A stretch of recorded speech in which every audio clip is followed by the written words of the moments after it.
The Walking Dead has given us unforgettable heroes whose journeys have shaped its post-apocalyptic world. From shocking losses to hard-earned redemption, each core protagonist's fate carries weight and emotional impact. Let's start where it all changed forever, with the brave, resourceful supply runner whose death shocked fans and ignited a war that defined the series' direction. Glenn Rhee. Glenn Rhee started as the scrappy supply runner from Season 1, the quick-thinking kid who dodged walkers through Atlanta while holding onto his humanity. More than just a scavenger, he quickly became the group's moral compass. Not the loudest or toughest, but his empathy made him the emotional heart every survivor needed, especially after he fell deeply in love with Maggie Green. Their relationship was one of the few bright lights amid the apocalypse chaos, a steady anchor in the darkness. Before you roll your eyes at the rom-com vibe, hear me out. Glenn's kindness wasn't weakness. It was his core strength. He constantly put himself on the line, not just for supplies but to protect others, broker peace, and keep the group together.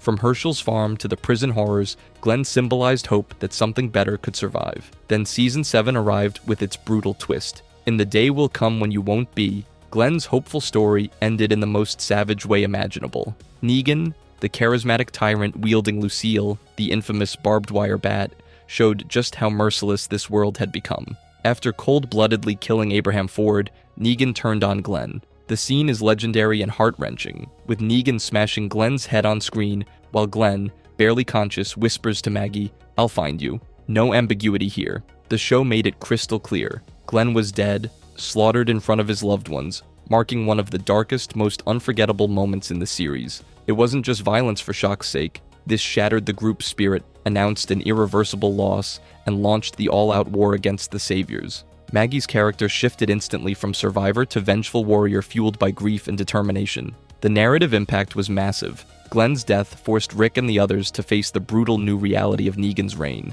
More than that, it proved a hard truth. No one was safe, not even the kindest souls. The fragile balance between empathy and violence vanished that day. Glenn's death was when The Walking Dead fully embraced darkness. Fan reactions? Explosive. Viewers were torn between horror at the graphic brutality and respect for how high the stakes had risen. Some said the violence was excessive, accusing the show of cruelty to grab attention. Others defended it as faithful to the comics and necessary to make Negan truly terrifying. It's still one of the most talked about scenes, polarizing and raw, sparking endless debate on how far a show should push brutality before it breaks its emotional core.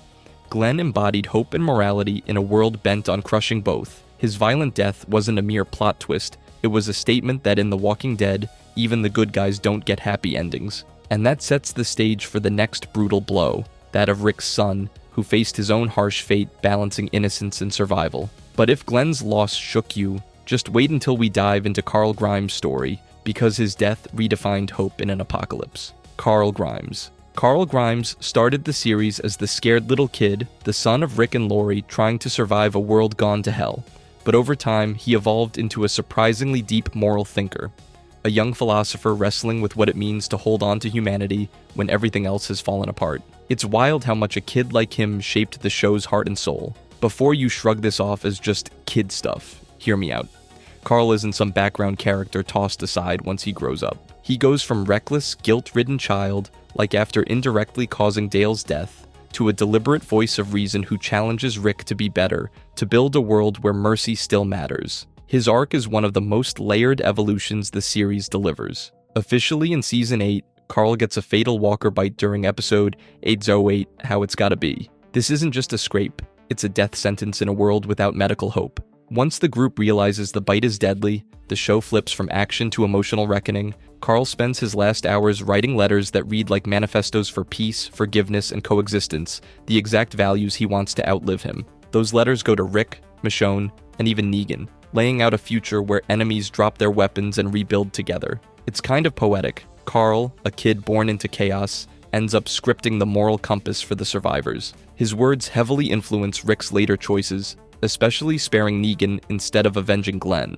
But here's where it gets dark and complicated. Carl's death isn't just loss, it's a narrative full stop.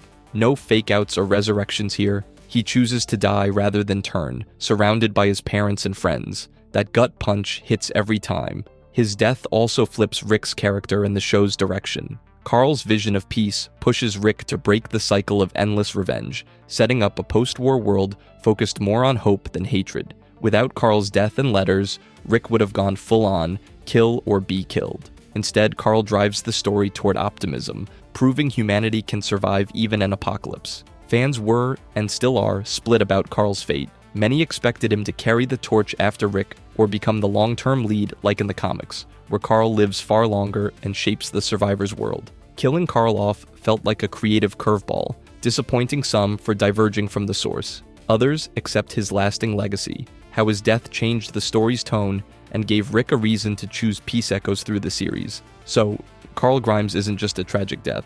He's the unlikely beacon of hope, the kid who woke everyone up to mercy in a merciless world. His letters might just be paper, but they're the blueprint for how the survivors learned to live again. And while losing him broke hearts, it drove the story forward in a way that still resonates. But if you think Carl's story is heavy, wait until you hear what happened next. To his father, Rick Grimes. Rick Grimes starts as your typical small-town sheriff, waking up from a coma into a world overrun by walkers, completely unprepared but determined. From there, he transforms from hopeful protector to a hardened, conflicted leader who carries the weight of every life in his group. The tension between holding on to his moral compass and doing whatever it takes to survive drives his entire arc, making him arguably the most complex protagonist in the series. Before you roll your eyes at the typical hero setup, hear me out.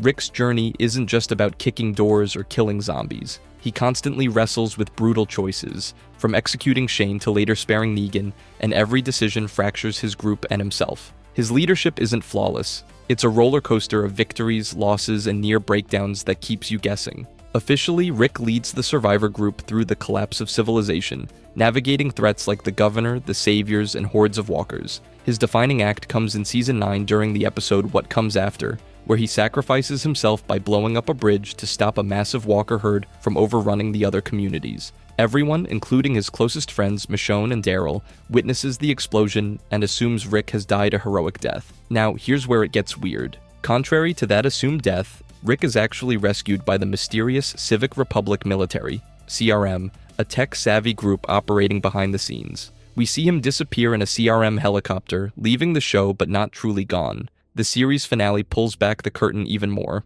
Rick is alive, although somewhat of a captive, wearing that signature CRM jacket, stranded far from home. We get a haunting image of him tossing a message in a bottle downstream, a desperate attempt to reach his loved ones, before he's called back by a disembodied voice from the helicopter. But here's the kicker. His fate is deliberately ambiguous. Is he a martyr who saved everyone but vanished? A captive forced into service by an unknown organization, both at once? The show offers no firm answer, instead preserving Rick as a mythic figure caught between vanished and alive, present and absent. That ambiguity has fueled endless fan debates about narrative closure. Some viewers love this open-ended departure, praising the symbolism of Rick's sacrifice and the promise of future stories and spin-offs. Others hate that his main story was deferred off-screen and feel robbed of a proper send-off after carrying the show for so many seasons. His role as savior versus captive sparks fierce debates. Is he the ultimate survivor or the ultimate prisoner? But no matter which side you take,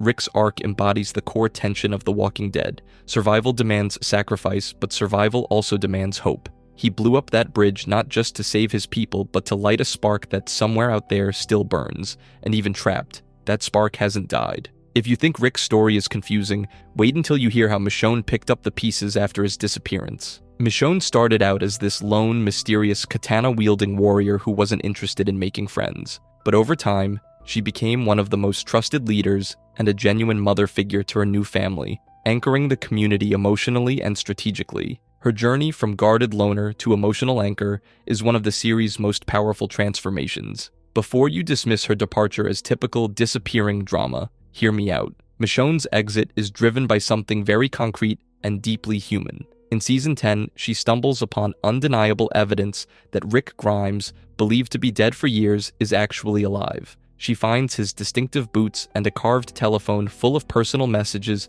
that directly point to him surviving beyond everyone's knowledge. This isn't just hope-based speculation. She has physical proof that propels her into action. Rather than settling into a safe or resigned role, Michonne makes a hard choice. She leaves behind her children, Judith and RJ, entrusting them to the care of trusted friends like Daryl and Carol, to embark on a search for Rick. This isn't desperation, it's love and hope wrapped into a mission. She rides out with a small group, stepping boldly into the unknown, fueled by the possibility of reuniting her broken family. The final scenes we see of Michonne play out in Season 10, not the series finale. She's armored and fighting through a horde of walkers, charging forward with that same relentless warrior spirit and fierce determination she's always had. It's a stunning visual metaphor for her undying fight and refusal to give up, symbolizing that her story doesn't end with her last scene, it's just beginning anew.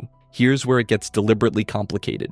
Michonne's exact fate remains open-ended on screen. We never see her reunion with Rick, nor do we witness the outcomes of her quest. That story has been handed off to spin-offs and extended universe projects. But that open-endedness feels earned rather than frustrating, anchored firmly in her motivations and the concrete narrative beat of discovering Rick's survival. Fans widely appreciate that Michonne's departure wasn't just a vague "she's gone now," but a deeply personal journey motivated by agency and emotional clarity. Her exit plays true to who she's been, a protector who prioritizes family above all else and takes action when she believes there's something worth fighting for. The debates mostly revolve around whether her reunion with Rick should have played out on the main show or remained in spin-off territory, but nobody questions the integrity of her reasons. Beyond the immediate narrative, Michonne's transformation from isolated warrior to dedicated leader and mother shows the emotional heart of The Walking Dead. It's never just about surviving walkers, but about fighting to keep your humanity and loved ones intact in a shattered world. Her decision to leave and search for Rick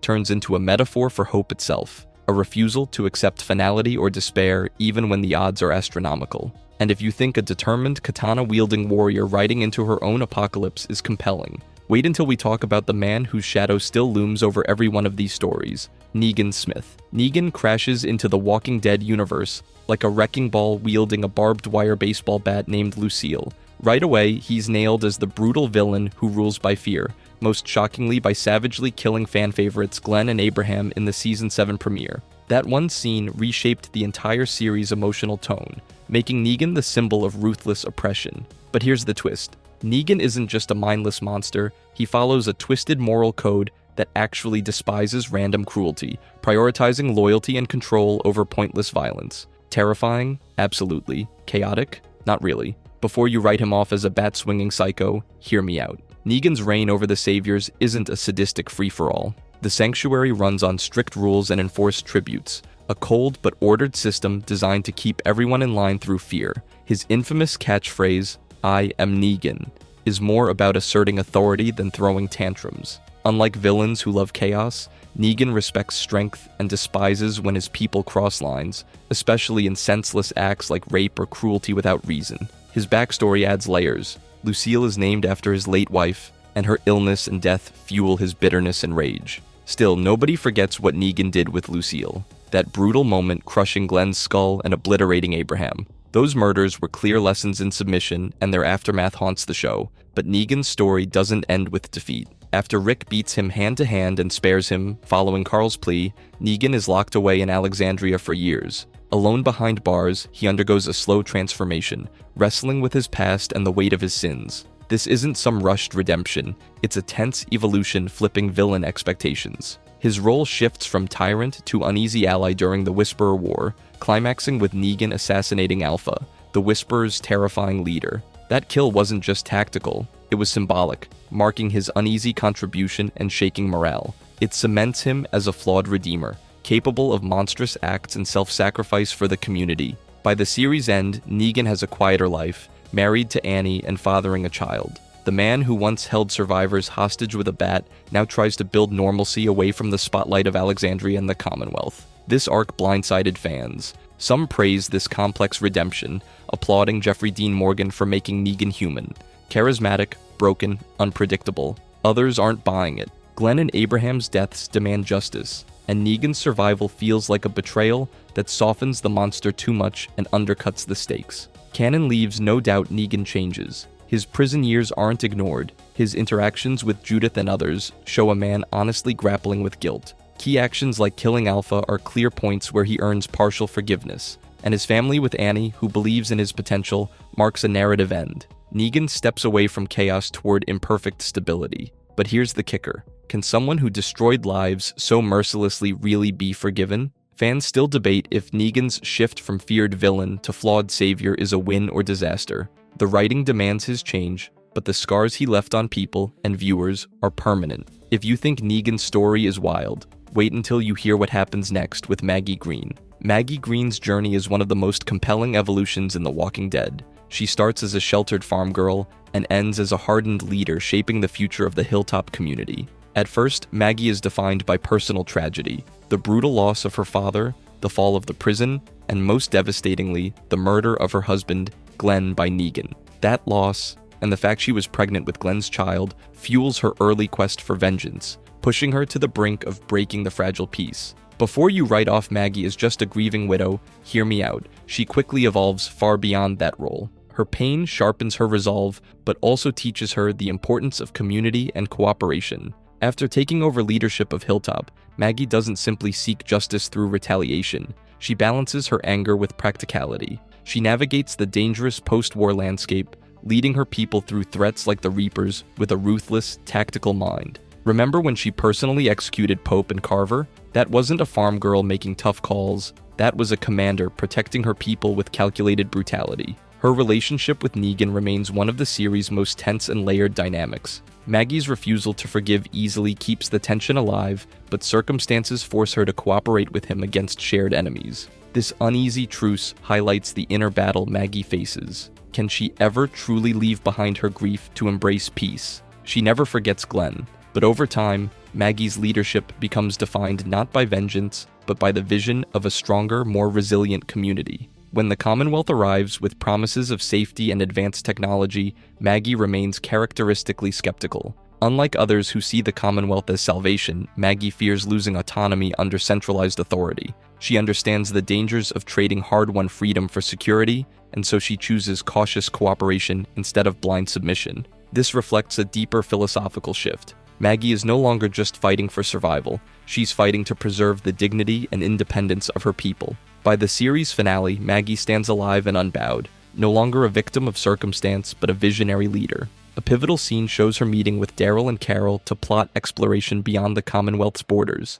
signaling her commitment to expanding her community and forming new alliances rather than shrinking into isolation. Here's where it gets interesting. Maggie's arc is a masterclass in tension between grief and governance. She's always negotiating the line between a mother's fierce protection and a politician's necessary compromises. That balance makes her one of the richest characters in the show, embodying the messy reality that leadership often demands hard choices no one wants to make. Some fans praise Maggie's growth as a bold take on post-apocalyptic leadership, while others feel her cooperation with Negan is a bitter pill. Either way, she never loses her core belief that communities are worth the risk, even when the price is heartbreak and blood. But if you thought Maggie's resilience was impressive, just wait until we get to Carol Pelletier, whose transformation is a whole other level of survival and reinvention. Carol Pelletier. Carol Pelletier's journey in The Walking Dead is one of the most remarkable transformations the series offers. She starts off as an abused wife, soft-spoken, fearful, and overshadowed by trauma.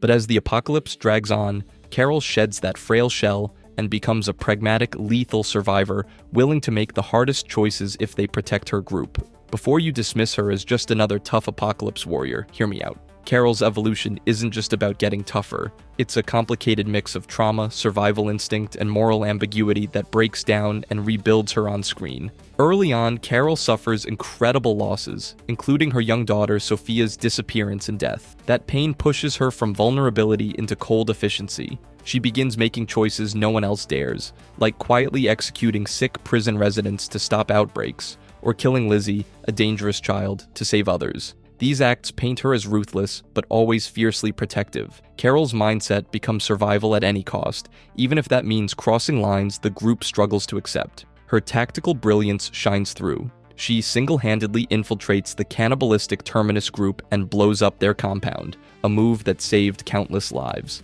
She becomes the group's shadow guardian, capable of deadly stealth and explosive surprises. But all this violence isn't glorified. We frequently see Carol wrestle with the psychological toll of her actions, contemplating if she's losing her humanity or if that sacrifice is necessary. By the final season, Carol's character shifts again. She grows remorseful over her past ruthlessness and openly warns Eren against following the same path. This development isn't a neat redemption arc, but a realistic reckoning with the cost of survival. She's no longer just the feared warrior, but someone who understands the heavy price paid in trauma and loss and wants better for those around her. Then comes the Commonwealth arc, where Carol steps into a new role, not just fighter, but political operator and stabilizer. Working closely with Ezekiel, she navigates the thorny territory of reforming leadership and exposing corruption in their fractured society. This behind-the-scenes maneuvering shows her pragmatism turned towards rebuilding, wielding influence instead of weapons to shape the future.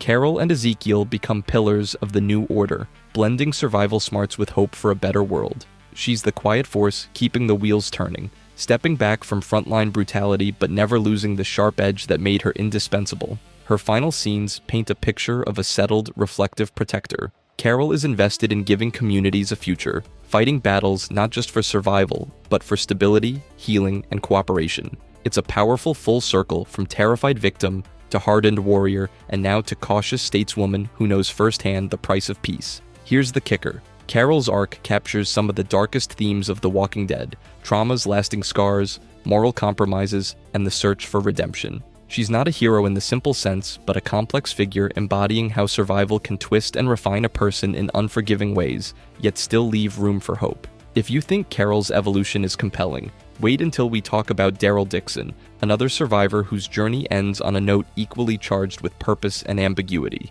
Daryl Dixon. Daryl Dixon started out as the volatile outsider. Nobody really knew what to do with. Part loner, part loose cannon, carrying a rough past that made him seem more dangerous than trustworthy. But here's the thing. Over the years, he transformed into one of the most beloved and surprisingly central heroes of The Walking Dead. Nobody could have predicted that the guy who arrived with just a crossbow and a chip on his shoulder would become the moral compass and primary protector for a whole community. Before you dismiss Daryl as merely the show's badass tracker or action guy, hear me out. His evolution is deeply tied to the people he cares about, especially Rick and Carol, his closest bonds by far. These relationships softened his rough edges and pushed him toward leadership, not through speeches or politics, but by earning trust with quiet loyalty and fierce defense of his found family. When Rick disappeared after the bridge explosion, Daryl's world completely tilted, but instead of breaking, he doubled down on searching for any signs of Rick's survival, refusing to accept the worst. We see this in countless scenes. Daryl combing riverbanks alone under the gray sky, scanning for any trace, unable to let go. He stalks through forests and ruins with a grim determination that shows just how much Rick means to him. Yet he didn't isolate himself entirely. He became a steady mentor to Judith and RJ, passing along survival skills, tracking techniques, and vital values that kept Rick's legacy alive through the next generation. Teaching those kids wasn't just about weapons or wilderness skills. It was about passing on hope and resilience in a world where hope is the rarest resource. That side of Daryl, quietly nurturing the future while wrestling with his own grief, adds a level of emotional depth a lot of viewers didn't expect from a character who usually says more with a glare than words. In the final episodes, his story comes full circle. After the community's stabilized post-Commonwealth takeover, Daryl mounts his classic motorcycle for one last ride into the unknown. No dramatic farewell speeches, no clear destination, just the open road and whatever's waiting out there. It's a perfect metaphor. Freedom, mission, and that ongoing restless quest that so clearly defines who he is. Leaving behind the settlements and the people he loves isn't abandonment. It's taking up Rick's spirit in his own way, riding toward whatever's next with that same fierce, restless heart. And here's where it gets weird. In the best way. His departure doesn't feel like an ending, but more like an invitation. That lone rider fading down the endless highway is a promise that Daryl's story isn't truly over, that adventure and danger and loyalty still await. The spin-off series picks up from here, sending him across the ocean to tackle new threats, face unknown dangers, and patch together fragments of a lost world, all while staying true to the man shaped by hardship, care, and deep loyalty. If you think Daryl's story is just about survival or killing zombies, think again. At its core, it's about transformation, from isolation to connection, from anger to responsibility, all without losing the core of who he is, the man who fights not just to live, but to protect the family he's chosen. His final ride is an emblem of hope, loyalty, and relentless forward motion that leaves the door wide open, because that's what Daryl Dixon does. He survives, he protects, and somehow against all odds, he keeps moving forward. If you enjoyed this video and want to see more, click the video on the screen now.